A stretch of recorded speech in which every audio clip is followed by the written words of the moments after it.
Gold, trusted gold buyers. మీరు తాకట్టు పెట్టిన బంగారాన్ని విడిపించి ఈ రోజు ఉన్న మార్కెట్ ధరకు కొనబడను.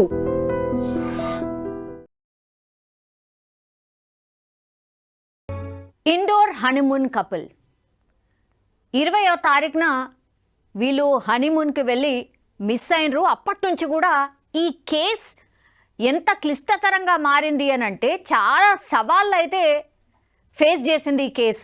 అండ్ అక్కడ ఈ జరిగిందేమో మేఘాలయలో. సో ఈ కపుల్ మేఘాలయలో హనీమూన్కి వెళ్ళినరు. హనీమూన్కి వెళ్ళిన తర్వాత వాళ్ళు మిస్ అయిపోయినరు. ఎట్లా మిస్ అయినరు, ఏంది, ఇద్దరు కనిపించకుండా పోయినరు, అసలు ఎటు వెళ్ళిపోయినరు, ఇట్లా అంత చర్చ కూడా నడిచినటువంటి పరిస్థితి. అట్లాగే మేఘాలయ పోలీసులు కావచ్చు, ఇంటెలిజెన్స్ కావచ్చు, లేదంటే అక్కడ ఉన్నటువంటి సీఎం కావచ్చు, దీన్ని చాలా అంటే చాలా సీరియస్గా తీసుకున్నారు. హనీమూన్ కపుల్ ఎట్లా మిస్ అయినరు.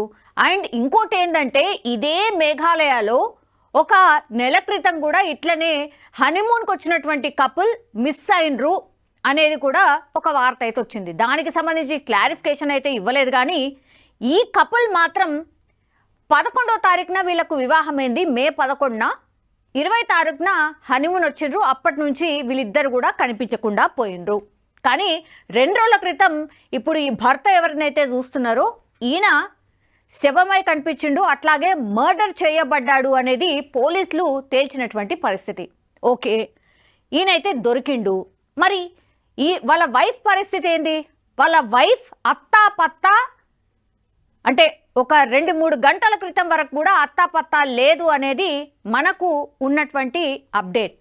కానీ ఇప్పుడు ఈ కేసులో సెన్సేషన్ విషయాలు బయటకు వస్తున్నాయి. అవేంటో నేను ఇప్పుడు చెప్పబోతున్నాను. యాక్చువల్లీ కొత్తగా పెళ్ళైనటువంటి జంట మేఘాల్లో తేలిపోతూ మేఘాలలో వాలిపోయింది.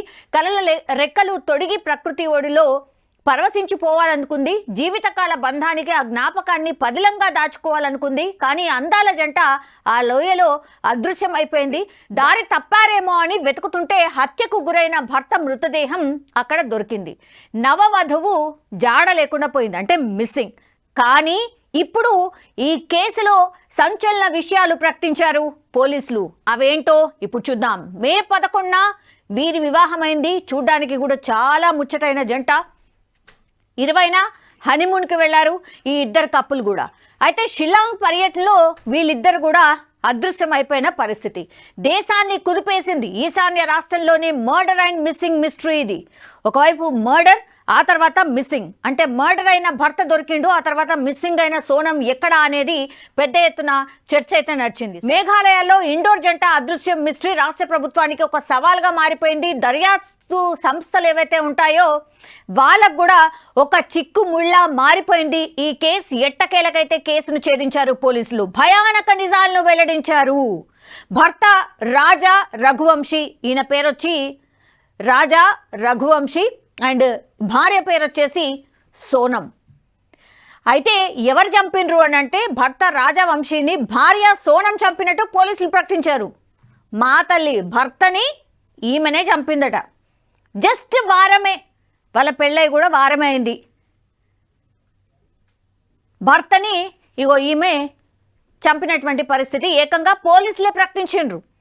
అంటే ఆధారాలు లేకుండా, ఏం క్రాస్ చెక్ చేసుకోకుండానైతే ప్రకటించారు కదా. సో భార్య సోనంతో పాటుగా హత్యకు సహకరించిన మరో 4గురిని యూపీలోని ఘాజీపూర్లో అరెస్ట్ చేశారు. ఈమెనే కాదు, ఈమెకు సహకరించిండ్రు 4 సహకరించిండ్రట. మరి ఈమెతోనే ఎట్లా అవుతుంది? ఆ మొక్కామనైతే డెఫినెట్లీ ఉండదు. ఏకంగా వారం క్రితం పెళ్లి చేసుకున్న భర్తనే చంపింది అని అంటే ఎవరి సహకారం ఉంటుంది ఏంటి? వాళ్ళ ఫోన్లో ఉన్నటువంటి ఇన్ఫర్మేషన్, డాటా అంతా కూడా సేకరిస్తే, అన్నిటినీ క్రోడీకరిస్తే మేడం గారు హత్య చేసినట్టు తేల్చిండ్రు. సో ఇంకా 4గురిని కూడా ఈ ఘాజీపూర్లో అరెస్ట్ చేశారు. భర్త హత్య కోసం భార్య సుపారీ ఇచ్చినట్టు మేఘాలయ పోలీసులు తేల్చారు. మేడం గారు పూర్తిగా ఆ భర్తను చంపనీకట సుపారీ ఇచ్చింది, ఇన్ ద సెన్స్ పైసలు ఇచ్చింది. ఇగో మా భర్తను చంపితే నేను మీకు ఇంత ఇస్తా అని కిరాయి రౌడీలను, హంతకులను పెట్టుకొని భార్య భర్తను చంపినటువంటి పరిస్థితి. మర్డర్ మాస్టర్ మైండ్ సోనం అని పోలీసులు పక్కా ఆధారాలతో కనుగొన్నారు. రాజా రఘువంశీ కుటుంబం మధ్యప్రదేశ్ ఇండోర్లో ట్రాన్స్పోర్ట్ వ్యాపారం చేస్తూ ఉంటుంది. మే 11న సోనంతో అతని వివాహం జరిగింది. 20న హనీమూన్ కోసం నవదంపతులు మేఘాలయాలకు వెళ్లారు. మే 22న ఓ 2-వీలర్ అద్దెకి తీసుకొని మౌలాకియాత్ గ్రామానికి చేరుకున్నారు. ఆ సీసీ ఫుటేజ్ ఎక్కడి నుంచి అయితే వీళ్ళు బయలుదేరినరో ఆ సీసీ ఫుటేజ్ కూడా ఇప్పుడు పెద్ద ఎత్తున వైరల్గా మారిపోయింది. ఆ సీసీ ఫుటేజ్ కూడా దొరికింది. అక్కడ ద్విచక్ర వాహనాన్ని పార్క్ చేసి లివింగ్ రూట్ వంతెనని చూసేందుకు వెళ్లారని తెలియజేశారు. రాత్రి అక్కడ బస చేసి మర్నాడు ఉదయం బయటికి వెళ్లారు. ఆ తర్వాత వీరిద్దరూ అదృశ్యం అయిపోయినరు. 11 రోజుల తర్వాత సోహ్రాలోని ఓ వాటర్ ఫాల్ సమీపంలోని లోతైన లోయలో రఘువంశీ మృతదేహాన్ని గుర్తించారు. దీంతో ఆ జంట మేఘాలయ చేరుకున్నాక ఎక్కడెక్కడ తిరిగారో టైం లైన్తో ఎంక్వైరీ చేస్తున్నారు పోలీసులు. ఎగ్జాక్ట్లీ వీళ్ళు అదృశ్యమైంది ఎక్కడి నుంచి, వాళ్ళు ఎక్కడెక్కడికి వెళ్ళారు, ఆ తర్వాత ఏ ఏ ప్రదేశాలు తిరిగారు అనేది పూర్తిగా ఏ టైం నుంచి ఏ టైంకి ఇదంతా కూడా టైం లైన్తో సహా ఈ కేసుని పోలీసులు అయితే ఛేదించిండ్రు. మే 21 సాయంత్రం 6 గంటలు రఘువంశీ సోనం మేఘాలయ రాజధాని షిలాంగ్లోని బాలాజీ గెస్ట్ హౌస్కి చేరుకొని బస చేశారు. ఎగ్జాక్ట్లీ వాళ్ళ హనీమూన్ స్టార్ట్ అయింది ఏ రోజు అంటే మే 21న సాయంత్రం 6 గంటలకు వాళ్ళు గెస్ట్ హౌస్కి చేరుకొని అక్కడ బస చేసిండ్రు. మే 22న ఉదయం రఘువంశీ సోనం కీటింగ్ రోడ్లో స్కూటీని అద్దెకి తీసుకొని బాలాజీ గెస్ట్ హౌస్కు తిరిగొచ్చారు. ఆ స్కూటీ కనిపిస్తోంది. అట్లాగే ఆ జంట మొత్తం ఒక ప్యాకేజ్ లాగా ప్యాక్ చేసుకొని జాకెట్స్ అవన్నీ వేసుకొని కిరాయికి 2-వీలర్ని తీసుకొని ఆ తర్వాత అంతా అరేంజ్ చేసుకున్న తర్వాత వాళ్ళు వాళ్ళ జర్నీని స్టార్ట్ చేయడానికి ప్రయత్నం చేశారు. టిఫిన్ కూడా చేయకుండానే చెక్అవుట్ చేశారు.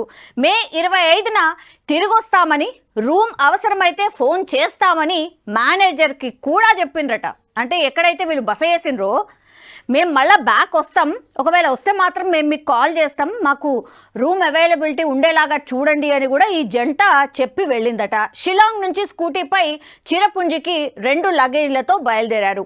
ఆ సీసీ ఫుటేజ్లో మనకు స్పష్టంగా కనిపిస్తోంది వాళ్ళు పూర్తిగా లగేజ్ తీసుకొని బయలుదేరిండు. మే 22 సాయంత్రం తూర్పు ఖాసీ హిల్స్లోని మౌలిఖియాట్ గ్రామానికి చేరుకున్నారు రఘువంశీ సోనం. టూరిస్టుల కోసం కేటాయించిన పార్కింగ్ ప్లేస్లో స్కూటీని పార్క్ చేశారు. నోంగ్రియాడ్ గ్రామంలోని షిపారి హోమ్ స్టేకు ట్రెక్కింగ్ చేసేందుకు స్థానిక గైడ్ని ఏర్పాటు చేసుకున్నారు. గైడ్ని కూడా తీసుకున్నారు. మే 23 ఉదయం రఘువంశీ సోనంలు షిపారా హోమ్ స్టే నుంచి చెక్అవుట్ చేసి గైడ్ లేకుండానే మావ్లాఖియాడ్ గ్రామానికి వెళ్ళారు. ఫస్ట్ ఏమో గైడ్ని మాట్లాడుకున్నారు. ఆ తర్వాత ఏం చేశారు మరి, ఏమైందో ఏం కన్విన్స్ చేసిందో, ఎందుకంటే మర్డర్ ప్లాన్ చేసింది కదా మేడం, అందుకని ఫస్ట్ ఏమో భర్తకు ఆ గైడ్ని పెట్టుకుందాం అట్లా పెట్టుకుందామని నమ్మించి పూర్తి స్థాయిగా గైడ్ని మాట్లాడుకున్నారట. కానీ ఉదయం లేవగానే మన గైడ్ ఎందుకు మనమే పోదామని ఒప్పించినట్టుంది. అందుకనే ఇద్దరే బయలుదేరి వెళ్ళిండట. అదే రోజు మావ్లాఖియాట్ నుంచి బయలుదేరి అదృశ్యమైపోయారు.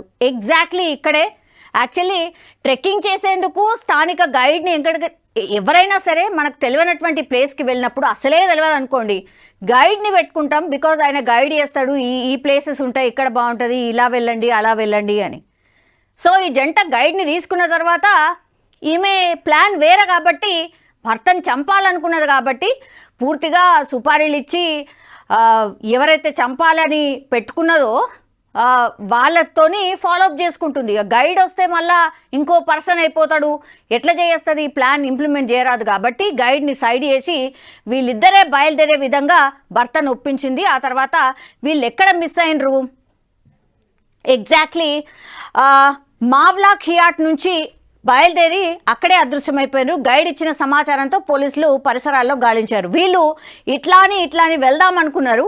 సో ఇలా వెళ్తూ మరి మిస్ అయిపోయినరు, అర్థం కావట్లేదు. మరి అక్కడి నుంచి వాళ్ళ ఫోన్ కాల్ లేదో, మరి గైడ్ ఫోన్లోనే గైడ్ చేసిండో ఏంటో తెలియదు. యాక్చువల్లీ వీళ్ళతో పాటు ఉండాల్సింది కానీ వీళ్ళు 2-వీలర్ తీసుకున్నారు కాబట్టి ఫోన్లో అట్లీస్ట్ గైడ్ చేయండి అని ఒప్పించారు అని. ఆ తర్వాత ఆయన ఫోన్ నుంచి గైడ్ చేస్తూ అక్కడ అదృశ్యమైపోయినరు అనేటువంటిది గైడ్ చెప్పిండట. సో మే 24 సోహ్రారిం గ్రామం తూర్పు ఖాసీ హిల్స్లోని సోహ్రారిం గ్రామ పెద్ద తమ గ్రామంలో అనుమానాస్పదంగా ఒక స్కూటీని చూసినట్టు పోలీసులకు ఫిర్యాదు చేసిండు. సో అప్పటి వరకు ఆ జంట ఏమైపోయింది ఏంది అనేది కూడా ఏం తెలియదు. అక్కడ ఆ గ్రామంలో ఈ ఖాసీ హిల్స్ అనే గ్రామంలో సోహ్రారిం గ్రామానికి దగ్గరలో ఈ ప్లేస్లో ఒక 2 వీలర్ కనిపిస్తోంది. మరి ఆ 2 వీలర్ ఎవరిది ఏంటి కనుక్కోండి అని ఆ గ్రామ పెద్ద పోలీసులకు కంప్లైంట్ చేస్తే కానీ అప్పుడు ఈ మిస్టీరియస్ డెత్ అనుకోండి ఆర్ మిస్టీరియస్ కేసుకి సంబంధించిన ఫైల్ ఓపెన్ కాలేదు. తర్వాత మే 25న సోహ్రారిం గ్రామ పోలీసులు స్కూటీ యజమానిని గుర్తించారు. అతను సోహ్రా పోలీస్ స్టేషన్కు వచ్చి మధ్యప్రదేశ్ జంట ద్విచక్ర వాహనాన్ని అద్దెకి తీసుకున్నట్టు నిర్ధారించాడు. దీంతో పోలీసులు గాలింపు చర్యలు చేపట్టారు. సో వీళ్ళు ఎక్కడికైతే ప్రయాణం చేసి వెళ్తూ ఉన్నారో అక్కడ ఆ స్కూటీ పడి ఉంది కాబట్టి సో ఇక్కడ ఏదో జరిగింది అని ఆ గ్రామ పెద్ద గుర్తించి పోలీసులకు సమాచారం ఇచ్చిండు. పోలీసులు ఏం చేశారు, ఇప్పుడు ఈ స్కూటీ ఎవరిదైతే ఉండేనో ఆ ఓనర్ని కనుక్కుంటే ఆ ఓనర్ దగ్గరనే వీళ్ళిద్దరు కపుల్ కిరాయి తీసుకున్నారు కాబట్టి ఈ మధ్యప్రదేశ్ నుంచి వచ్చినటువంటి జంట నా దగ్గర తీసుకున్నారు అని అంటే అప్పుడు యాక్చువల్ కేస్ ఓపెన్ అయింది అనుకోవచ్చు అక్కడి నుంచి. సో ఏ రోజు 25 జూన్ 2 వి శామ్టాంగ్ జలపాతం పోలీస్ డ్రోన్ వి శామ్డ్ జలపాతం కింద లోయలో ఒక మృతదేహాన్ని గుర్తించారు. పాక్షికంగా కుళ్ళిపోయిన ఆ మృతదేహం రాజా రఘువంశిదే అని మృతుని కుటుంబ సభ్యులు తెలియజేశారు. సో ఏమైపోయింది, వీళ్ళు మిస్ అయిందేమో ఆల్మోస్ట్ 22వ తారీఖున మిస్ అయిపోయిండు. అంటే మర్డర్ గావించబడ్డది 22వ తారీఖున. కానీ ఆయన దొరికిందెప్పుడు వెతకంగా అన్ని పోలీసులో ఉన్న వ్యవస్థ అంతా కూడా వెతకడం స్టార్ట్ చేసిరు. వీళ్ళ ఫ్యామిలీ మెంబర్స్ అక్కడికి వచ్చిర్రు. సో అదంతా వెతకడం స్టార్ట్ చేస్తే అంత గాలిస్తే కానీ ఆయన 2వ తారీఖున ఇప్పుడు భర్త ఎవరైతే రఘువంశీ ఉన్నాడో ఆయన డెడ్ బాడీ దొరికింది. కానీ కుళ్ళిపోయిన స్థితిలో ఉంది. తర్వాత మర్డర్ చేసిన ఆనవాళ్ళు ఉన్నాయి. సో అప్పుడు కానీ పోలీసులు ఒక నిర్ధారణకు రాలేదు, ఎస్ ఈయన మర్డర్ చేయబడ్డాడు. మరి సోనం పరిస్థితి ఏంది, సోనం కూడా మర్డర్ చేయబడ్డదా అని ఇంకా కూడా అక్కడే గాలింపు చర్యలు చేపట్టిండ్రు. కానీ వాళ్లకు మరి ఎందుకో సోనం మీదనే అనుమానం వచ్చింది. భర్త దొరికిండు, భర్త దగ్గరనే మరి భార్య కూడా పడి ఉండాలి కదా, మర్డర్ కావించబడ్డాలి కదా, ఒకవేళ నిజంగానే ఏదైనా జరుగుంటే ఎవరైనా చేసుంటే. కానీ భార్య మిస్సింగ్, భర్త మాత్రం ఇక్కడ మర్డర్ అయి కనిపించిన పరిస్థితి. ఈ జంట అదృశ్యమైన రోజు వారి వెంట మరో 3 పురుషులు ఉన్నట్టు ఒక టూరిస్ట్ గైడ్ ఇచ్చిన సమాచారం కేసులో కీలక మలుపుగా మారిపోయింది. రాజా రఘువంశీ ఆయన భార్య సోనం మే 23న ఉదయం 10 గంటల సమయంలో నాన్గ్రియాడ్ నుంచి మావ్లా ఖియాట్ వైపు మెట్లు ఎక్కుతుండగా ఆ గైడ్ చూశాడు. 4 పురుషులు ముందు నడుస్తుండగా మహిళ వారిని అనుసరిస్తోందని, ఆ 4 హిందీలో మాట్లాడుకుంటున్నారని గైడ్ వెల్లడించడంతో కేసు చిక్కుముడి వీడింది. అతను ఇచ్చిన సమాచారంతో ఒక్కో లీడ్ పట్టుకొని విచారణ చేస్తే చివరికి ఇగో ఈమెనే, ఈ మేడం చూడ్డానికేమో ఎంత మంచిగా ఉన్నది, అసలు ఏమీ ఎరగనట్టు ఏమీ కానట్టు చాలా హ్యాపీగా ఉన్నట్టు ఎంత ప్రిడిక్ట్ చేస్తుందో ఆ పిక్ను అర్థం చేసుకుంటాం. అసలు ఎవరైనా అనుకుంటారా ఈమె వాళ్ళ భర్తను చంపుతుంది, జస్ట్ వారం రోజులు పెళ్ళైన వారం రోజులకే చంపుతుందని ఎవ్వరు కూడా అనుకోరు. కానీ పక్కా ప్లాన్ ప్రకారమే ఈమె ఈ మర్డర్ స్కెచ్ ఇంప్లిమెంట్ చేసింది. ఎందుకంటే ఆమెతో పాటుగా ఒక గైడ్ చూసిండట, 4 పురుషులు ఆమెతో పాటు ఉన్నారు. సో పక్కా ప్లాన్ ప్రకారం పూర్తిగా ఒక ఏమంటారు ఓ రెక్కీ టైప్లో ఏదైనా మర్డర్ జరగాలంటే ఇగో ఇది ఇట్లా ఉంటుంది, ఇది ఇట్లుంటుంది, ఇది ఇట్లుంటుంది అని ప్లాన్ ఎట్లా చేస్తారో సేమ్ ఇగో ఈమె అట్లనే ప్లాన్ చేసి సొంత పెళ్లి చేసుకున్న భర్తనే వారం రోజుల పెళ్ళైంది అంతే. హనీమూన్కి వెళ్ళినటువంటి ఆ జంట ఒప్పించి తీసుకువెళ్ళిందట. యాక్చువల్లీ ఈమెనే టికెట్లు బుక్ చేసిందట, అత్తమామకు కూడా తెలియదు. యాక్చువల్లీ ఇగో సోనం ఇట్లా బుక్ చేసిందట, ఇక్కడికి వెళ్తున్నామని చెప్పిండ్రు. అసలు వాళ్ళ ప్లాన్ ఏంది అనేది కూడా ఫ్యామిలీ మెంబర్స్కి పూర్తి స్థాయిలో తెలీదు.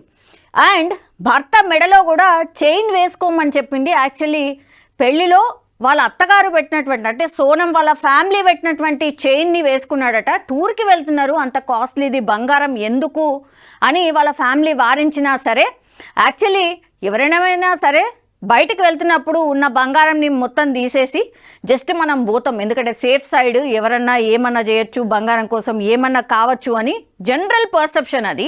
పాపం వాళ్ళ అమ్మ నాన్న కూడా అదే చెప్పిండ్రు. కానీ ఏం చేసింది మరి సోనం ఏమేమి ఉంటాయో అవన్నీ లూటీ చేసి మర్డర్ చేసి ఆమె సేఫ్ అవుదాం అనుకున్నదేమో. ఇవన్నీ కొనాలన్నీ కూడా బయటకు వస్తాయి, జస్ట్ దొరికింది అంతే. అమ్మని కదిలేస్తే ఇన్ని నిజాలు వచ్చినాయి. ఇంకేమేం చెప్పబోతుందో ఈ కేసులో, అసలు ఈ మర్డర్ ప్లాన్ ఎందుకు చేసింది, ఎవరి కోసం చేసింది, ఇవన్నీ కూడా తెలిసే అవకాశం అయితే ఉంటుంది. అయితే మేఘాలయ చరిత్రలోనే ఎప్పుడూ ఇలాంటి సంఘటన జరగలేదంటున్న ప్రభుత్వం కేసుని సీరియస్గా తీసుకుంది.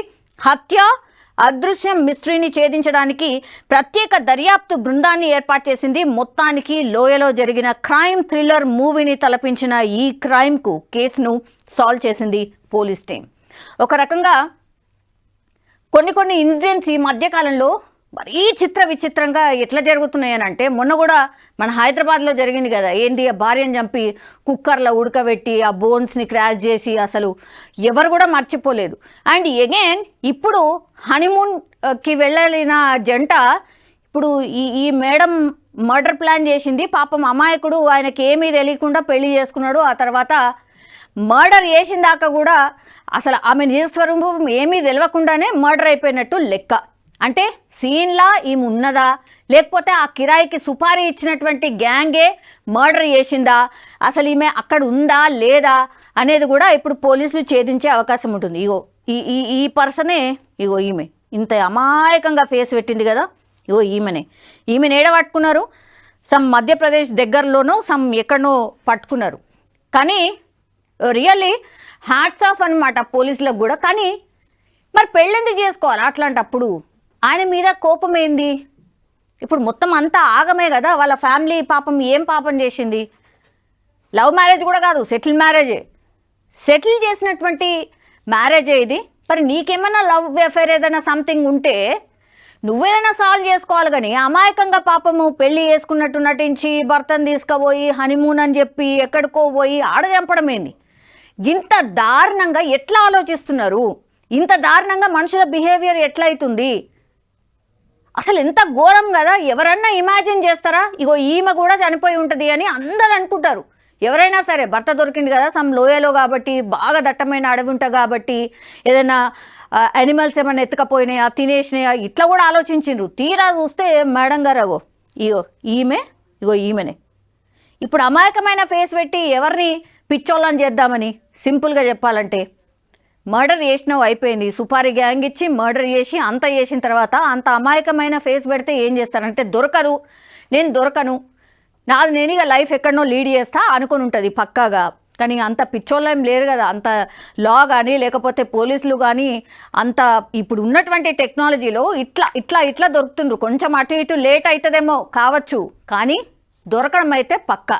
సో ఇట్లాంటి కేసులు చూసినప్పుడు మాత్రం దయచేసి ఎవరైనా సరే జంటలు, కొత్తగా ఎవరైనా పెళ్లి చేసుకోవాలనే జంటలు కూడా దయచేసి 3 తరాలు 6 తరాలు చూస్తారంటారు కదా, ఆ బ్యాక్గ్రౌండ్ చూసి జర పెళ్లి చేసుకోరి. అనామకులని ఎవరో ర్యాండమ్గా ఎక్కడో పరిచయమైన వాళ్ళని దయచేసి అయితే పెళ్లి చేసుకోకండి. ఇగో ఇట్లాంటి జంజట్ల మాత్రం దయచేసి పడకండి.